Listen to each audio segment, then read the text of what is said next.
चलिए recording start हो गई है। अच्छा, तो हाँ हाँ, तो मेन जो हमारा क्रक्स ये होता है कि हम किसी तरह भी चीज पैसे ना लगने पड़े हमारे, हम चीज फ्री में ले लें, यूज करें उसको, और अपने वेबसाइट में जो भी फीचर या हम ऐड करना चाहते हैं, वो चीज जो है वो ऐड हो रही है, उसको हम यूटिलाइज करते हैं। अब उसके चक्कर में क्या होता है, हमारी पूरी वेबसाइट जो होती है वो एक रिस्क फैक्टर में आ सकती है। कैसे? आपने देखा होगा, आपने मतलब क्योंकि स्टार्टिंग से आपने सेटअप किया, डेटाबेस बनाया, फाइल्स वगैरह डाली हैं, अभी पूरा आपके पास स्ट्रक्चर बन रहा है वन टू वन। एक प्लगइन जब आप इंस्टॉल करते हैं ना, या अपलोड करके उसको इंस्टॉल करते हैं थर्ड पार्टी, मतलब वर्डप्रेस के थ्रू नहीं करते, मतलब वर्डप्रेस के ऊपर प्लगइन्स ऑप्शन आता है वहां से नहीं करते, लेकिन आप खुद, जैसे बहुत से लोगों को मैंने दिया था एक प्रो का फीचर दिया था, तो वो आपने किया। उसमें क्या था कि वो जब इंस्टॉल करते हैं तो वो की फाइल्स को जाके कभी भी कंटेंट में जाके उस प्लगइन की फाइल्स को जाके इंस्टॉल करके वहां पे प्लेस कर देता है। अब प्लेस करता है, अब सपोज उसमें से किसी एक फाइल में भी आपका अगर वो वायरस है ना, तो अब वो उस टाइम पे आपकी डायरेक्टली आपकी जो वर्डप्रेस की कंप्लीट डायरेक्टरी फोल्डर है उसके अंदर आ चुका है। मेन जो चीज होती है ना, जो हम साइबर सिक्योरिटी या सिक्योरिटी के प्लगइन से सिक्योरिटी में जो हम करते हैं, यही करते हैं कि आपका जो मशीन या आपकी जो एंड डिवाइस, ये जो आपका फोल्डर है जिसमें आपके तमाम डाटा पड़ा है, वो किसी तरह जो है वो भी किसी भी मालवेयर वायरस से जो है वो प्रोटेक्टेड रहे। अब खुद आपने एक चीज जब उसके अंदर डाल दी है और इंस्टॉल करते साथ ही जब वो ट्रिगर हो गया, तो ऑब्वियसली बात है वो लूप हो है जो भी हो, वो आपकी वेबसाइट के थ्रू के अंदर आ चुका है, आपने खुद उसको डाला है। अब वो कोई प्लगइन, कोई भी सिक्योरिटी वाला प्लगइन अगर लगा हुआ है, वो तब उसको डिटेक्ट करेगा ना जब वो चीज बाहर से आ रही हो, तो उसको कहेगा ये आ रही, लेकिन आपने खुद उसको डाला है तो उसको वो कैच नहीं कर पाएगा। हाँ, कुछ ऐसे होते हैं कि जब से आपने इंस्टॉल किया ना, उसके बाद वो एक आपको एक स्कैन करते हैं वेबसाइट के आपके वर्डप्रेस के तमाम फोल्डर्स और तमाम फाइल्स का, और फिर वो बताया था कि इसमें यहाँ पे एरर है, ठीक है। लेकिन तब तक मोस्टली ऐसा होता है कि वो वायरस जो अपना काम कर रहा था वो काम कर चुका होता है, वेबसाइट को करप्ट कर चुका होता है, ठीक है। तो ये होता है। अब इसके लिए हमने ऊपर जो है वो करना है, एक प्रॉपर डिस्कशन करनी है। पहले तो ये कि वर्डप्रेस प्लगइन होते क्या है। एक किसी भी वेबसाइट पे फीचर के एक्सपेंशन चाहिए या उसमें फीचर ऐड करने हैं, तो वर्डप्रेस में वो हम ऐड करते हैं with the help of plugins, ठीक है। उसके थ्रू अगर हमने कोई एसईओ ऑप्टिमाइजेशन करनी है, फुल ई कॉमर्स कैपेबिलिटीज अगर लेके आनी है, तो हम वो करते हैं। एसईओ ऑप्टिमाइजेशन के लिए हमारे पास प्लगइन्स होते हैं। ऑल इन वन एसईओ होता है, एक ये है, एक योस्ट के नाम से एसईओ है, ठीक है, ये प्लगइन है। एंड इस तरह मल्टीपल और भी हमारे पास प्लगइन्स अवेलेबल है, ठीक है, एसईओ के लिए। अब उसमें से हमने देखना है कौन सा बेस्ट है। ऑल इन वन जो है एसईओ, इसका प्रो वर्जन भी है, वो नर्ड में बेतहाशा पड़े हुए हैं, ठीक है। और मोस्टली लोग वो यूज करते हैं क्योंकि उसमें आपको जरूरत होती है मेटा डिस्क्रिप्शन के लिए, टैग्स के लिए और बाकी चीजों के लिए। तो आप कहते हैं कि इसी तरह हम वो यूज करके अपने जो वेबसाइट है उसमें फीचर्स ऐड कर लें और हमें पैसे भी ना दें, और वही जो होता है ना, वही आपकी वेबसाइट को जो है मोस्टली जो है वो करप्ट कर देता है, ठीक है। उसके बाद क्या होता है, ये चीज आ जाती है। फिर इसी तरह हमारे पास सिक्योरिटी के भी डिफरेंट प्लगइन्स हैं। मालकेयर के नाम से है, वर्डफेंस के नाम से है, ठीक है। फिर एलिमेंटर है, एलिमेंटर प्रो है, ठीक है, जिसके फीचर्स हैं। उसके बाद हमारे पास एक है माइग्रेशन वेबसाइट का, लाइक अगर आप जब अपने लोकल होस्ट से लाइव वेबसाइट पे जाना होता है तो आप बैकअप करके वो अपना डाटा जितना भी है वो लाइव वाली वेबसाइट पे माइग्रेट कर सकते हैं। उसके लिए ऑल इन माइग्रेशन के नाम से प्लगइन है। उसको भी फ्री प्रो फीचर चाहिए होता है आपको बैकअप करने के लिए, ठीक है। तो उस चक्कर में क्या करते हैं हम, फिर वो जाते हैं फ्री की तरफ जाते हैं, आगे किसी तरह बोले कि हम ये कर सकते। तो इस तरह की बहुत सारी चीजें होती हैं। फिर एक एक बहुत बड़ा इकोसिस्टम है प्लगइन्स पे, ठीक है। अगर आप देखें तो थाउजेंड्स ऑफ प्लगइन्स जो अवेलेबल है, वर्डप्रेस पे भी अवेलेबल है, और लोग भी बना रहे हैं, ठीक है। क्योंकि मैं और आप जैसे लोग जो है खुद भी प्लगइन्स बना रहे हैं, तो हम भी प्लगइन्स बना के उसको सिक्योरिटी चेक करके जो है वर्डप्रेस पे अपलोड भी कर रहे होते हैं, और लोगों को न्यू फीचर्स जो है वो ऐड कर रहे होते हैं, ठीक है। अब क्योंकि ऑब्वियसली बात है, प्लगइन्स बनाने वाले कस्टम प्लगइन्स खुद बना रहे होते हैं, क्योंकि एक वेबसाइट पे मैंने खुद प्लगइन्स बना के, अपना ही प्लगइन बना के उसको यूज भी किया था। तो कस्टम प्लगइन्स, जो प्लगइन्स को गिनना है कितने हैं तो वो बेतहाशा है, ठीक है। बहुत सारे ऐसे जो पब्लिश हो चुके हैं, बहुत सारे ऐसे हैं जो पब्लिश नहीं हुए हैं, और हर कोई सिर्फ अपनी वेबसाइट के लिए इस्तेमाल कर रहा है, ठीक है, फीचर के लिए। उसके बाद एक ट्रेड ऑफ का मैकेनिज्म होता है। इसमें वही होता है कि हर प्लगइन जो है एक मैनेजमेंट ओवरहेड उसमें ऐड किया था, ठीक है। ऑब्वियसली उसका अपना कोई ना कोई मैनेजमेंट का प्रोसीजर होता है, ठीक है। पार्टीशन कैपेबिलिटी कॉन्फ्लिक्ट्स हो जाते हैं उसमें, कंपैटिबिलिटी की कॉन्फ्लिक्ट्स आ जाते हैं। लाइक आपने देखा होगा कि किसी ने कोई थीम्स वगैरह देखी हो, या उसमें लिखा होता है कि fully compatible with Elementor pro, ठीक है। कुछ टेम्पलेट्स ऐसे होते हैं जो ये डिमांड करते हैं कि आपके पास एलिमेंटर प्रो हो, क्योंकि उसमें कुछ फीचर्स ऐसे हैं जो कि सिर्फ प्रो के साथ ही आप यूज कर सकते हैं, वरना आप वो यूज नहीं कर सकते, ठीक है। तो ये एक ट्रेड ऑफ होता है हर उसमें प्लगइन में, और बाकी प्लगइन्स के साथ भी होता है, ठीक है। जैसे अब एलिमेंटर प्रो और अगर नहीं है आपके पास, तो हो सकता है कुछ ऐसे प्लगइन्स है एलिमेंटर के एलिमेंट्स, न्यू एलिमेंट्स है, ठीक है, जो आप ना यूज कर सकें, ठीक है। तो इस तरह कुछ सिनेरियो होता है, ठीक है। और यही जो परफॉर्मेंस ओवरहेड है, ये आपकी वेबसाइट का जो है स्लो कर सकता है, उसकी जो परफॉर्मेंस है उसको स्लो कर सकता है, लोडिंग को स्लो कर सकता है, इमेजेस जो है वो बहुत डिले के साथ एक्सेस हो सकती है, इस तरह की जो है कॉन्फ्लिक्ट्स आ सकते हैं। अब temptation of null plugins null plugins के बारे में मैं तो आपको बता चुका हूँ, होता है सॉफ्टवेयर क्रैक्ड वर्जन होते हैं जो कि बाईपास किए होते हैं मैंने लाइसेंस वेरिफिकेशन से, ठीक है। लाइसेंस वेरिफिकेशन से बाईपास करके उसको मैंने यहाँ पे डाला होता है, ठीक है। अब ये हाई एंड फंक्शनैलिटी की आपको ये तो कहते हैं कि आपको वो प्रोवाइड करेंगे, और वो प्रोवाइड भी होती है, लेकिन उसके बैकएंड पे क्या उसके लिए जो है आपके वेबसाइट के लिए क्या हार्मफुल इफेक्ट्स हो रहे हैं, वो जो है वो कहीं भी शो नहीं होते, तो वो लेकिन उसके थ्रू आपका जो वर्डप्रेस है या वेबसाइट है वो किसी तरह भी जो है वो खराब हो सकती है, ठीक है। तो ये वही चीजें मैंने बताया, डिजिटल काउंटरफिट प्रोडक्ट्स होते हैं जो मैस्करेट करते हैं लेजिटिमेट टूल्स को, ठीक है। अक्सर ऐसा होता है इनकी वजह से कोई और चीज जो थी वो अफेक्ट रहती है, ठीक है। इनके जो कोर इश्यूज लाए होते हैं, ओपन सोर्स सॉफ्टवेयर होते हैं, एक तो सब इसको यूज कर सकते हैं, ठीक है। किसी ने भी कोई भी जाके डाउनलोड कर सकता है और उसमें कोई भी जाके इशू क्रिएट हो सकता है, ठीक है। थर्ड पार्टी इसको प्रॉपरली मॉडिफाई करती है। अब ऑब्वियस सी बात है, आपने अगर इसको वेरिफिकेशन प्रोसेस से अगर स्किप करवाना है, इसमें ऑब्वियसली जब आप इंस्टॉल करते हैं तो वो ऑप्शन आता है, तो वो फिर आपको उसमें कोई ना कोई ऐसी मॉडिफिकेशन करनी पड़ेगी कि जब आप इंस्टॉल करें तो आप उसको आपसे वेरिफिकेशन लाइसेंस के बारे में ना एक्वायर करें और आप इसको डाउनलोड करके यूज करें, ठीक है। तो इसकी वजह से क्या होता है, जब वो एक पेंडोरा बॉक्स ओपन होता है आपके पास सिक्योरिटी वल्नरेबिलिटीज का, लाइक ह्यूज एक आप समझ लें क्लाउड टाइप इश्यूज आ जाते हैं। कोई भी इशू जो है वो आज के थ्रू आपकी वेबसाइट पे अफेक्ट हो सकता है, ठीक है। या फिर ऐसा भी हो सकता है कि वो एक बैकडोर ओपन कर देते हैं, सपोज करें उसके अंदर तो ऐसे कोई भी इशू नहीं है, लेकिन उसने बाकी वायरसेस के लिए एक रास्ता बना दिया कि आपने जब भी आना है इस वेबसाइट में बाहर से ओवर द वर्ल्ड कहीं से भी कोई वेबसाइट के थ्रू आप इसके थ्रू आ जाए, या फिर कभी बहुत एक और चीज बहुत इंपॉर्टेंटली ऐसा होता है कि कोई कंपेटिटर है आपका, ठीक है, उसने ही ये चीज उसने आपके बिहेवियर को, ऑब्वियस सी बात है अब इंटरनेट हर चीज जो है वो बिहेवियर को मैच की जा सकती है, ठीक है। तो किसी तरह भी इफेक्ट या किसी तरह भी उसने देखा कि आप जो है एक चीज आप एक्वायर करने जा रहे हैं फॉर फ्री, तो उन्होंने उसी का एक जो है रेप्लिका बनाया, बना के अपलोड किया, आपने उसको जब इंस्टॉल किया किसी तरह भी या आपको उन्होंने प्रोवाइड किया, तो उन्होंने अब उसी रेप्लिका के थ्रू बैकडोर खोल दी ताकि वो रीडायरेक्ट रिक्वेस्ट करके आपकी वेबसाइट पे डीडोस अटैक कर सके, ठीक है। ये एक बहुत कॉमनली जो है केस सही होता है जिसमें कंपेटिटर्स जो होते हैं दूसरी वेबसाइट पे डीडोस अटैक करने के लिए उसमें वो जो है वो अटैक करते हैं, ठीक है। उसके लिए वो पहले उनको चाहिए होता है बैकडोर चाहिए होता है, उसके लिए पहले वो या तो आपकी वेबसाइट या आपके एसेट्स को स्टडी करते हैं कि उसमें कहाँ पे वल्नरेबिलिटीज आ रही है, ठीक है। और या फिर कोई इस तरह का सिनेरियो क्रिएट करते हैं कि आप कोई ऐसी चीज इंस्टॉल या उसमें इनपुट करें या कोई कस्टमर करे जिससे ईमेल स्पूफिंग कहते हैं, वो भेजते हैं, लिंक पे क्लिक करते हैं तो बैकडोर ओपन वेबसाइट में वो एक चीज इंस्टॉल जिसके थ्रू आपके वेबसाइट में या किसी भी सॉफ्टवेयर में बैकडोर एक बन जाता है, ठीक है। लाइक बैकडोर इज लाइक वे जिसके थ्रू कोई भी जो है अटैकर जो है वो अटैक कर सकता है, ठीक है। तो ये तमाम चीजें जो है इस तरह आपको देखेंगे, इस तरह के हजारों केस सिनेरियोज बन सकते हैं, तो एक एक गलती की वजह से आपका जो है वो प्रॉपर पूरा जो सिस्टम या पूरा जो वेबसाइट है वो रिस्क पे आ सकती है, ठीक है। अब ये किस तरह आपको इफेक्ट करते हैं, बहुत सी चीजें मैं आपको ऑलरेडी बता चुका हूँ, बस उसी को बता रहा हूँ। एक तो मालवेयर इंजेक्शन हो जाता है, हिडन बैकडोर्स होते हैं जो मैं ठीक है, ट्रोजन अटैक्स होते हैं, क्रेडेंशियल स्टीलिंग होती है, मतलब आपकी वर्डप्रेस के क्रेडेंशियल उसको स्टील करके वो है लॉग इन कर देते हैं और पासवर्ड चेंज करके आपके पास बिल्कुल ही एक्सेस ही खत्म हो जाती है, ठीक है।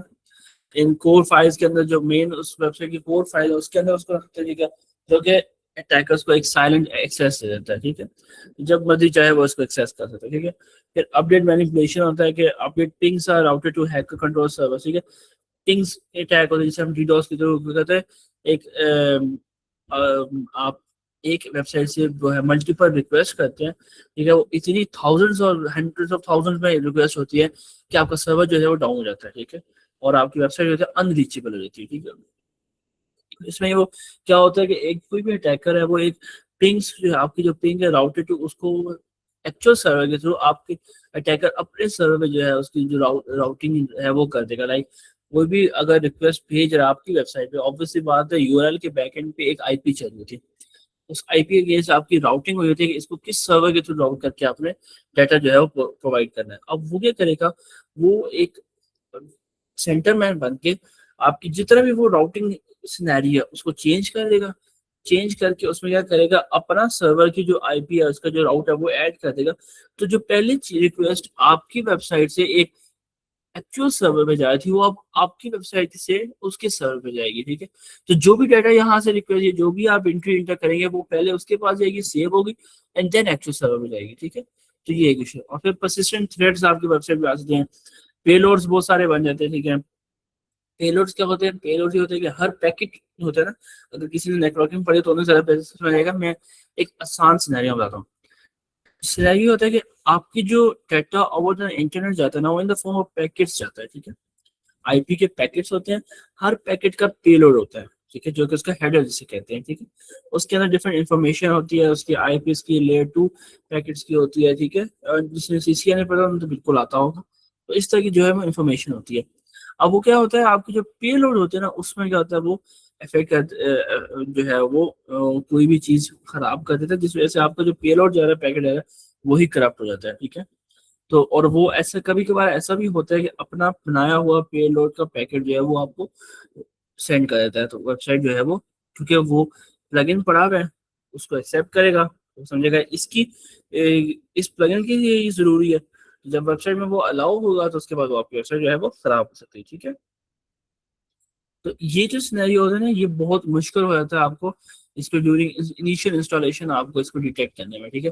तो बहुत सारे जो प्रो प्लगइन्स है ना फॉर सिक्योरिटी, वो इसीलिए यूज होते हैं कि वो आपके ऐसे पेलोड या ऐसे जो थ्रेड्स हैं उनको जो है वो डिटेक्ट करके उनको खत्म कर सके, ठीक है। तो यहाँ तक हो गया। अब ये आप बताते हैं कि ये इसने एक होता है, इसका स्टेप्स वाइज क्या होता है। फर्स्ट ऑफ ऑल क्या होता है, कोई सिक्योरिटी इसमें पैचेस नहीं होते, तो leaving sites open to boards, तो बोर्ड्स के लिए जो आपकी वेबसाइट है उसको ओपन करते हैं, कोई भी आगे इस पे टैग कर सकता है, ठीक है। सेकंड का होता है SEO destruction via black hat redirection. Black hat redirection आपने बहुत सारी वेबसाइट देखी होंगी, उसमें क्या होता है, कुछ तो एड्स पे रिडायरेक्ट होता है, कुछ अजीब से आपके रिडायरेक्ट्स आ जाते हैं उस पर। लाइक आप क्लिक कहीं और करते हैं, वो पता नहीं कहाँ आपने डाला तो उसको कहीं और रिडायरेक्ट कर देते हैं, ठीक है। तो आपकी जो एसईओ है ना वेबसाइट की, वो खराब हो जाती है, आपकी रैंकिंग जो है वो बहुत डाउन हो जाती है, क्योंकि आप क्लिक कुछ और करना चाहते हैं, एक्सेस कुछ और करना चाहते हैं, एक्चुअली में लिंक ओपन कोई और हो जाता है, ठीक है। उससे कहते हैं रीडायरेक्ट हो जाना, डिस्ट्रक्टिव रीडायरेक्ट कर देना एसईओ का, ठीक है। तो आपकी एसईओ डाउन हो जाएगी।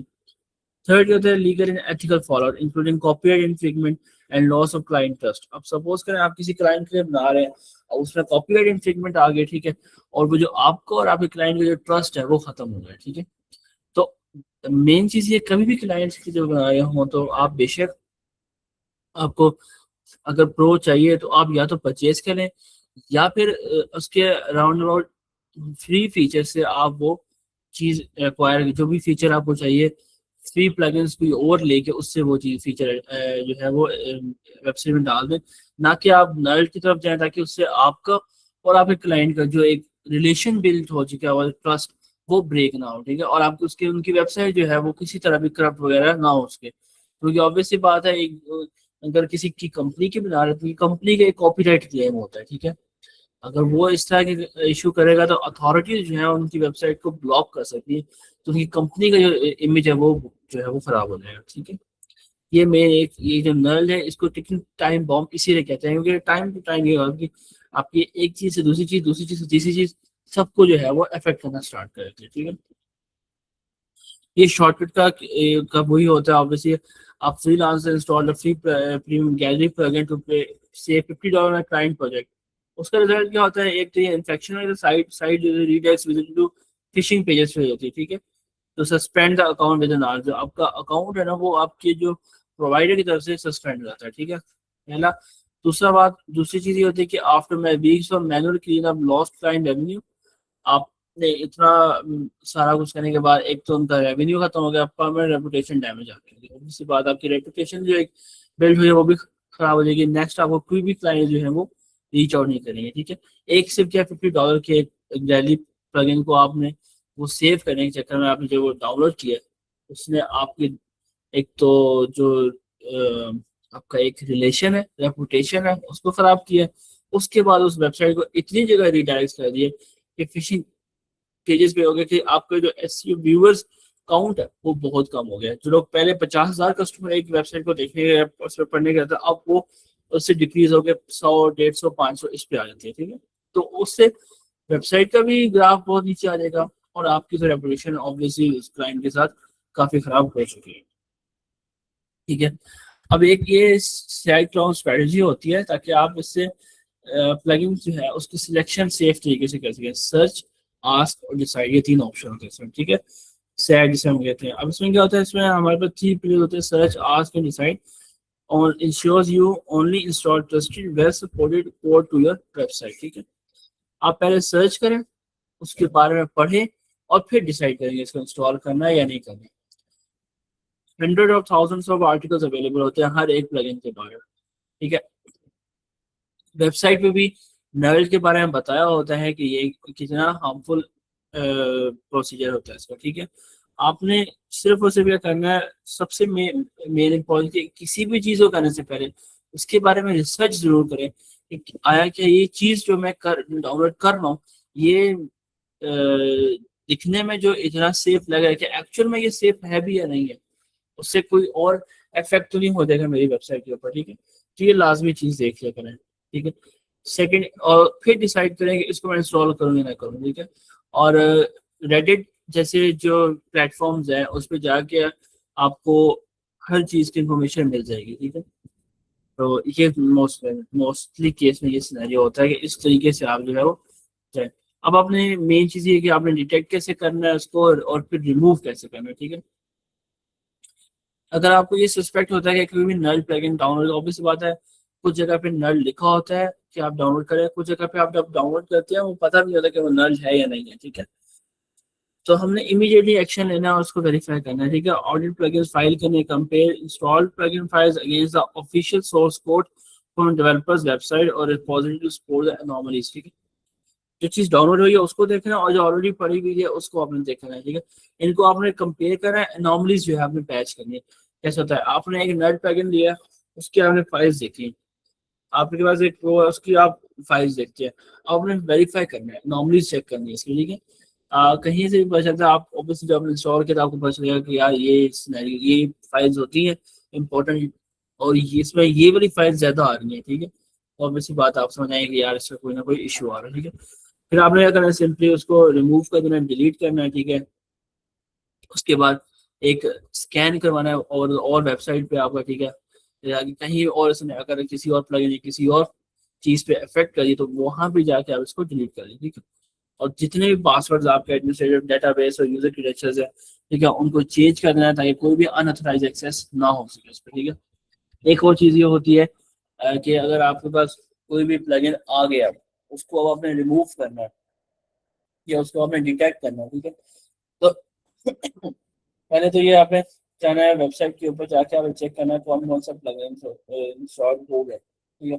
और अक्सर ये आपको हमें पता तब चलता है जब कोई चीज जो है वो पानी से या तो दो जगह होता है या वेबसाइट पे हमारे पास शो हो रहा है क्रिटिकल एरर आ गया, उसके से फिर आपने लॉग्स पढ़ने होते हैं कि किस जगह पे जाके इफेक्ट आ रहा है, फिर वहां से पता चलता है कि एक्चुअली इस प्लगइन की वजह से जो है वो सारा ये इशू क्रिएट हुआ है। फिर उस प्लगइन को आप कंट्रोल पैनल में जाके फाइल्स में जाके डिलीट करते हैं, जैसे ही डिलीट करते हैं उसके बाद आपकी वेबसाइट ऑटोमेटिकली जो है वो एक्सेसिबल हो जाती है। और उस केस से फिर आपको पता चलेगा यार ये वेबसाइट ये प्लगइन जो है सारा इशू ये क्रिएट कर रहा था, ठीक है। तो ये एक प्रॉपर एक प्रोसीजर होता है, ठीक है। एक चीज आप याद रखें, हमेशा याद रखें, कोई भी चीज करने से पहले वो प्लगइन डाउनलोड करें, वो थीम डाउनलोड करें, इंपोर्ट करें या वो कोई भी आप टेम्पलेट जो है वो इंपोर्ट करें, हमेशा अपनी वेबसाइट को बैकअप करके रखें, ठीक है। इन केस अगर कोई भी बैड सिनेरियो होता है ताकि आप विद इन फ्यू मिनट्स आप तमाम चीजें डिलीट करके अपना बैकअप दोबारा इंस्टॉल करें और इंस्टॉल करके वेबसाइट को जो है एक्सेसिबल बना सके। ठीक है, बैकअप करके लाजमी रखें, क्योंकि कोई भी चाहिए ऑब्वियस सी बात है, हम हर तरीके कोशिश करते हैं किसी तरह वेबसाइट जो है वो एक्सेसिबल ही रहे, कभी भी उसमें रिस्क या इशू ना आए। लेकिन कुछ भी हो सकता है, उसके लिए जरूरी है कि हर या तो आप एक एवरी मंथ या हर कोई न्यू अपडेट करने से पहले बैकअप करें, और करने के बाद न्यू बैकअप करके अगर वो प्रॉपरली वर्क करे न्यू बैकअप करके उसको सेव करें। ठीक है, ताकि कहीं भी कोई इशू आए तो आप उस बैकअप को रिप्लेस करके अपनी वेबसाइट जो है वो लाइव कर सके। ठीक है, रिकवरी पोस्ट हम रिकवरी स्टेप करते हैं कि एक आप इंस्टॉल कोर, ठीक है, फ्रॉम वेरीफाइड सोर्सेज। ऑब्वियसली बात है, जो आपकी कोर चीजें हैं, फोल्डर्स होते हैं जिसमें डब्ल्यूपी कंटेंट एडमिन, और इनको आप क्या करें, वेरीफाई करें और उनको रीइंस्टॉल करें। ऑब्वियसली आपने देखा होगा कुछ ऐसे था कि आपने वेबसाइट वर्डप्रेस डाली है, जो चीज आप वर्डप्रेस को दोबारा इंस्टॉल करें, वेबसाइट डाउनलोड करें, इंस्टॉल करके वो जो आपको फोल्डर जो भी आपको लगता है कि कोर फोल्डर डब्ल्यूपी कंटेंट और इसमें कंटेंट के अलावा जो प्लगइन्स होते हैं एडमिन और बाकी इंक्लूड्स वाला, उनकी जिप फाइल बना के न्यू वाले के अंदर रिप्लेस करें। ये जिप फाइल जरूर होती है जब आप वो कर रहे होते हैं कंट्रोल पैनल के थ्रू एक्सेस करते हैं। लोकल होस्ट पे क्या होता है, फोल्डर्स को पुराने फोल्डर्स का रिप्लेस कर दे और या उनको डिलीट करके, ताकि जो भी वायरस उनमें था वो अब डिलीट हो जाए, आप न्यू फाइल जो है वो इंस्टॉल कर दें। ठीक है, आपको ये चीज दोबारा समझाता हूँ। आपकी वेबसाइट है, उसका इशू आ गया, ठीक है, अब आपने उसको निकालना है, उसमें आपकी क्या है कि एक तो आपको ये समझ नहीं आ रहा है कि यार इशू है का, तो मेन दो फोल्डर होते हैं डब्ल्यू पी इंक्लूड्स और डब्ल्यू पी एडमिन, ये दो फोल्डर, इन दोनों फोल्डर को डिलीट कर दें, गूगल पे जाए, वर्डप्रेस दोबारा इंस्टॉल करें, उसको अनजिप करें। ये मैं आपको लोकल केस की सिनेरियो बता रहा हूँ। ठीक है, ये दोनों फोल्डर जो न्यू वाले हैं उनको कॉपी करें और जहां से डिलीट किए वहां पे पेस्ट करें। अब वेबसाइट एक्सेस करेंगे तो अगर कोई भी वायरस इन दो को इफेक्ट कर गया था फाइल को, मेन को, तो वो अब क्योंकि वो डिलीट हो चुके हैं, न्यू फाइल्स आ गए, तो आप एक्सेस के नाम से एक होता है फाइल, वो अपडेट हो जाएगी, आपकी वेबसाइट एक्सेसिबल हो जाएगी दोबारा। ठीक है, ये मेन चीज है। सिक्योरिटी ऑडिट वही होता है कि मॉलवेयर स्कैनर्स, आपने कोई सिक्योरिटी प्लगइन डाल के वीकली जो है एक स्कैन रन किया करे, ताकि कोई भी अगर ऐसा इशू है आप उसको कर सके। और बैकअप स्ट्रेटजी में आपको ऑलरेडी बता चुका हूँ कि कुछ भी करने से पहले अपना एक वेबसाइट का बैकअप जो है वो क्रिएट करके लास्ट में रखें। ठीक है, और सॉलिड फाउंडेशन आपने मेन ये है कि आपकी चीज कोई भी वेबसाइट, उसका एक जो फाउंडेशन है वो सॉलिड होना चाहिए, एक प्रॉपर वेबसाइट होनी चाहिए, उसमें कोई भी हल्की सी भी जो है वो गलती नहीं होनी चाहिए, क्योंकि उसकी वजह से बहुत सारे इश्यूज क्रिएट हो सकते हैं। बहुत सारे एड्रेस कर चुका हूँ, बहुत सारे और हैं जो आपको हो सकता है कि काम करते हुए आपको फेस हो जाए। कुछ ऐसे तो जो इस टाइम मेरे माइंड में नहीं आ रहे, तो वो आपको पता इंटरनेट जैसे कि वेबसाइट स्लो हो सकती है, एक वेबसाइट पे डिटेक्स का इशू आ सकता है, दो वेबसाइट आपकी डीडोस अटैक्स होती है, उस पर आपका एक्सेसिबल होना खत्म हो जाता है, उस पर क्रिटिकल एरर्स आ जाएंगे। ठीक है, वेबसाइट की फाइल्स करप्ट हो सकती हैं, आपकी जो क्रेडेंशियल्स हैं वो अनऑथराइज एक्सेस उसको मिल सकता है किसी के पास भी। ठीक है, कॉम्प्रोमाइज हो सकते हैं वो, और बहुत सारे ऐसे और इश्यूज है जो कि आ सकते हैं वेबसाइट पे। ठीक है, आपकी एसईओ जो है वो कॉम्प्रोमाइज हो सकती है। तो मेन चीज वही है कि इंटेग्रिटी मैटर्स करती है। ठीक है, डेवलपर्स जो है वो बेहतर है कि लेजिटिमेट लाइसेंसेस के थ्रू परचेज करे कोई भी चीज। ठीक है, और प्रॉपर अपडेट्स और प्रॉपर पैचेस जो है वो इंस्टॉल करें। ठीक है, हमेशा अपने प्लगइन्स की एक ऑडिट लिस्ट देखें और उनको अनऑथराइज वर्जन से रिप्लेस करें।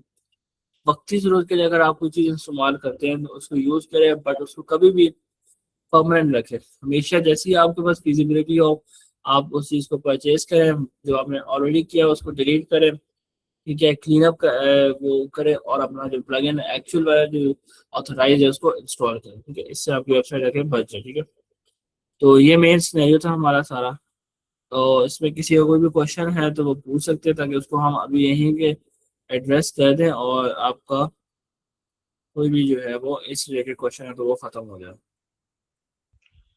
सर आपके पास कोई वेबसाइट के ऊपर कोई इस तरह का प्लगइन है जो नल शो हो रहा हो? क्योंकि मेरे साथ तो ये मसले काफी हुए हैं, अल्हम्दुलिल्लाह मैंने सॉर्ट आउट भी किया है।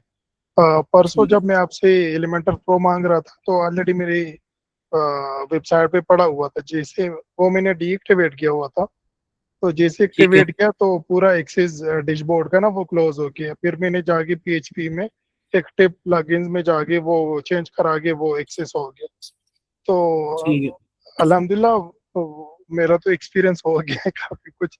लेकिन हम्म, प्लगइन्स का जिस तरह के आपने नल का बताया, वो अभी तक मैंने नहीं देखा कि वो मैं एड्रेस कर सकूं कि ये नल हुआ। ठीक है। ठीक है, वो एक्चुअली में पता नहीं चलता। वैसे मैंने मेरे तो नहीं था कि मैं भी बाकी लोगों की तरह ऑब्वियसली स्टार्टिंग में तब नहीं होते थे इतने वसाइल, तो हम ये करता था कि कहीं से भी जाऊँ तो मैंने खुद पर्सनली खुद जाके लिखा है कि एक एलिमेंटर प्रो नल प्लगइन मैंने खुद नल डाउनलोड करके इंस्टॉल किए हैं। और उसके बाद जो कॉन्सिक्वेंसेस है जो मैंने झेले हैं वो मैं आपको कुछ जब एक्टिव के वायरसेस के ऊपर आ रहे होंगे क्रिटिकल तो बताऊंगा। पूरी वेबसाइट डाउन हो गई थी, फिर क्रिटिकल एरर आ गया था, फिर उसका कंट्रोल पैनल एक्सेस होना खत्म हो गया था। ठीक है, और जो क्लाइंट था मेरा, या जो वो अनफॉर्चुनेटली क्लाइंट नहीं, वो मेरी अपने ही स्टार्टअप की वेबसाइट थी। हमारा स्टार्टअप डाउन हो गया था, ठीक है, उस वजह से। बट नेवरदलेस उसको मैंने एक ही रात में रात रात किसी तरह उसको रिजॉल्व किया, और फिर उसके बाद दोबारा कभी भी नल प्लगइन मैंने इंस्टॉल नहीं किया। मैंने फिर एक ऑथोराइज वेबसाइट ढूंढी है जहाँ से आपको सस्ते में या बेत जो है आपको कम पैसे में आपको प्लगइन मिल सके। ऑब्वियसली हाँ, ये है कि आपको फुल प्राइस में अगर महंगा पाए तो ये बहुत सारी ऐसी वेबसाइट अवेलेबल होती हैं जो कि आपको कम पैसों में या फ्यू अमाउंट में आपको प्लगइन दे दे।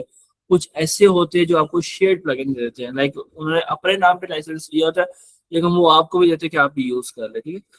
तो इस तरह के इश्यूज होते हैं। आपने तो फेस किया होगा, आपको पता होगा क्या क्या। जब एक दफा वेबसाइट आपकी चलना बंद हो जाए तो आपके माइंड में किस तरह के सारे क्वेश्चन आते हैं, क्या मैं इसको कैसे रिजॉल्व करूँ। किसी और का कोई क्वेश्चन है जो कि वो अ, पूछना चाहता है। सर वो जैसे एक चीज थोड़ी सी कम कंफ्यूजन पैदा कर रही है, वो हम्म। क्योंकि ऑलरेडी वो मैं यूज कर रहा था जब I think before 1.5 year, almost 2 years ago. मैंने जब अपना पोर्टफोलियो बनाया था तो उसमें मैंने प्रो वर्जन यूज किया हुआ था। But unfortunately I don't know मैंने कब उसको डीएक्टिवेट किया हुआ था। लेकिन परसों जब मुझे जरूरत पड़ी हेडर इनपुटर के लिए, वैसे एलिमेंटर हेडर इनपुटर वाला प्लगइन भी है, लेकिन मैं खुद चाह रहा था कि मैं प्रो से करूं। तो ठीक है। जैसे मैंने एक्टिवेट किया तो वो इस तरह ये कन्फ्लिक्ट सारी चीजें ना, और उसकी वजह से हुई। तो मुझे ये हम्म। समझ नहीं आ रहा था कि ये पहले यूज हो रहा था और अभी जैसे ऑलरेडी पड़ा हुआ था, जैसे मैंने उसको ना अपलोड भी नहीं किया हुआ था, ऑलरेडी पड़ा हुआ था, इंस्टॉल ही हुआ था, जस्ट मैंने इसको एक्टिवेट ही किया। तो उसकी मतलब अचानक ये कैसे पॉसिबल हुआ कि ये सारी चीज इस वो तरह होगी? उसका उसका ना वर्जन जो है वो कम वाला होगा, और वो कम वाले वर्जन के एलिमेंटर के साथ अलाइन कंपैटिबल होगा। जो आपका जो एलिमेंटर इस टाइम पे होगा ना, सिंपल एलिमेंटर, उसका वर्जन जो है वो अपडेटेड वाला होगा और उसका पुराना होगा। जब वो उसमें मैच करने की कोशिश की ना, क्योंकि उसके अंदर जो उसका सिनेरियो बनाया गया होगा ना वो पुराने वाले के साथ ही होगा। तो इस वजह से जो है वो कॉन्फ्लिक्ट्स आ गया और आपको अक्सर इशू होता है। क्योंकि मेरा वाला जो है था वो इतना अपडेट नहीं है, लेकिन नियरली 4 पॉइंट समथिंग वो है। तो उसके उसकी जब उसकी कंपैटिबिलिटी मैच होगी तो उसमें उसको एक्सेप्ट कर देगा। वैसे जब वर्जन चेंज होता है तो इट्स मीन कि आपने न्यू एलिमेंटर प्रो फिर से परचेज करना पड़ेगा, इसका यही नहीं मतलब कैटेगरी है? नहीं, उसमें ये होता है जैसे अगर आपने सपोज करें आपने खुद परचेज किया है, ठीक है, तो उस सिनेरियो में आपको सिर्फ और सिर्फ उसको वर्डप्रेस के ऊपर ही जिस तरह बाकी आप अपडेट करते हैं इसको भी आपको सिंपली अपडेट करना होता है बस, और कुछ नहीं। लेकिन जो मैंने दिया है आपको, वो आपको अपडेट का ऑप्शन नहीं मिलेगा उसमें। उसको आपको जो है वो उसकी न्यू फाइल जो है वो दोबारा स्टोर करनी पड़ती है। जी, जैसे कि मेरे पास अभी आस्त्रा का है, मेरे पास टेम्पलेट्स जो थीम है ना आस्त्रा का। ठीक है। तो अगर मैं ठीक है। अभी उसको अपलोड करूं तो वो भी मतलब ये इशू काज करेगा, या वो थीम्स के रिगार्डिंग वो इशू नहीं होगा? क्योंकि उसका पूरा ही जो फाइल है आस्त्रा टेम्पलेट्स का, आपको पता ही होगा सर, तो जी वो जी इशू बिल्कुल। क्रिएट करेगा कि नहीं करेगा? मोस्टली तो नहीं करेगा, लेकिन वो डिपेंड करता है कि वो आपके पास कब तक जो है उसका कंपैटिबिलिटी जो है वो चलती रहती है, ठीक है। लेकिन अगर वो अपने वो भी इसी तरह आपने डाउनलोड किया था, आपने परचेज नहीं किया हुआ, नहीं नहीं, जब आई थिंक 4 ईयर और आई थिंक 6 ईयर अगो जब मैं ले रहा था हम्म। होस्टिंग, तो अभी मैं तो नाम भूल गया हूँ, काफी एक यूट्यूबर है, फेमस है पाकिस्तान में कोडिंग के लिहाज से, तो उन्होंने एक बूट कैंप रखी हुई थी, तो उन्होंने कहा कि जो हमारे साथ ये ज्वाइन करेगा ना, तो उनको हम ये देंगे, अगर वो उनके थ्रू ये करेंगे, होस्टिंग लेंगे, ये सारी चीजें। तो उस टाइम जस्ट मैं तो पढ़ाई कर रहा था, शौक था, तो मैं तब से इन चीजों में थोड़ा सा, अभी अपना जॉब भी कर रहा हूँ आईटी का, लेकिन ठीक है। मेरा मेन अभी फोकस है कि मैं इस सारी चीजें छोड़ के ना, मैं एक साइड पे आना चाहता हूँ, डेवलपिंग के साइड पे। तो तब से ठीक है। मैं इन चीजों में लगा हुआ हूँ, अपना ठीक है वो। पोस्टिंग लिया हुआ है। हाँ, फिर आपका वो वाला चलता रहेगा, वो इशू नहीं होगा उसमें, ठीक है। क्योंकि मैंने काफी हाँ। कंपनीज में मैंने सारे सी पैनल भी यूज किया हुआ है, गोडेडी भी यूज किया है, होस्टिंग कर तो अपना है, तो मैं काफी ठीक। होस्टिंग मतलब से गुजरा हुआ सही हूँ। है। ठीक है, ठीक है। और हाँ, उसमें आपको हो सकता है क्योंकि आपने वो डिजिट सोर्स से दिया, तो उसमें हो सकता है कोई इशू ना नहीं आएगा जब तक वो उसके, हाँ, खुद एक्स्ट्रा की तरफ से ऑप्शन नहीं आता कि अब पुराने वर्जन जो है वो हम रिप्लेस करें, तब तक कोई इशू नहीं आएगा। सही, थैंक यू। और किसी और क्वेश्चन है?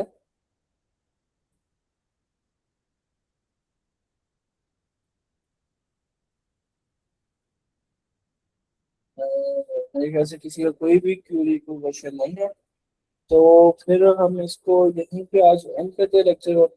कल के लेक्चर में मैं सिर्फ और सिर्फ आप लोगों की जो टास्क होंगे उसको ही एड्रेस करूंगा, तो बेटर है कि सब अपने टास्क कंप्लीट करके आए और शो करें प्रॉपरली, उसी को एड्रेस करेंगे, उसी के अंदर चेंजेस लेके आएंगे और उसी को बेहतर से बेहतर करने की कोशिश करेंगे, ठीक है।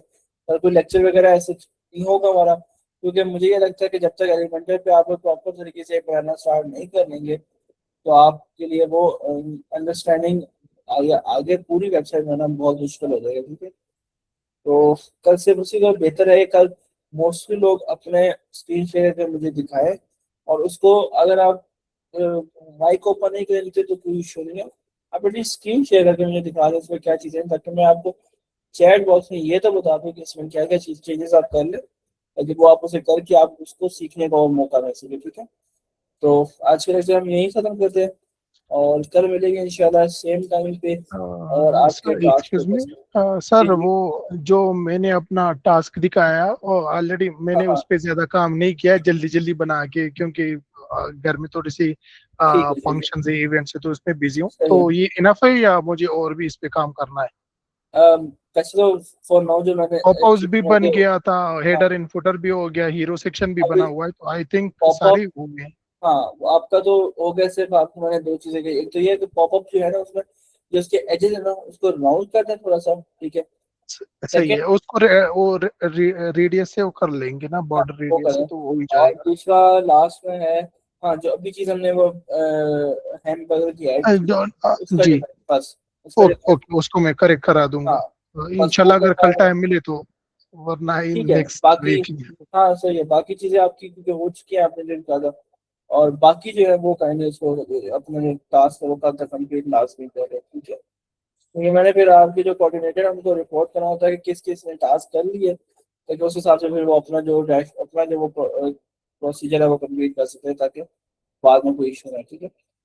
चलिए फिर आज का खत्म करते हैं lecture. That's all from my and.